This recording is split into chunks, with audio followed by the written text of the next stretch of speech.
Hello guys, welcome to our channel. Kanalımıza xoş gəlmisiniz. Bugünkü videoda sizə 5 ifadə göstərəcəm ki, bu ifadələrdən istifadə etməklə siz ingilis dilində danışığı daha sürətli və tez öyrənəcəksiniz. Truth be told, düzünü desəm. By the way, yeri gəlmişkən, guess what, bilirsən? I mean, demək istəyirəm ki, yəni. Hang on, dayan, gözlə. Burada bir hekayə yazmışam, o hekayəni sizin üçün oxumaq istəyirəm. Truth be told, I woke up late today. By the way, I had an important meeting. Düzün desəm, bugün gec oyandım. Yeri gəlmişkən, çox vacib bir görüşüm var idi. Guess what? I missed it. Bilirsən nə oldu? Onu qaçırdım, yəni qoşula bilmədim meetingə. I mean, I tried to join, but it was late.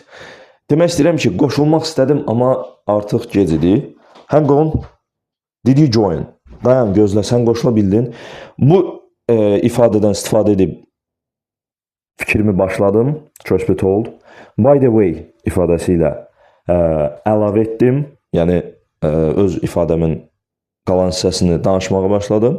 Guess what açıqlama verirəm. I mean yenə də açıqlamanı davam etdirirəm. Hang onla da fikrimi sonlandırıram. Guys, thank you so much for watching our video. Please like and subscribe to the channel. Yaxında canlı yayımlarımız və digər öyrədici tipli videolarımız da olacaq. Çox sağ olun, kanalımıza baxdığınız üçün hər birinizə təşəkkür edirəm.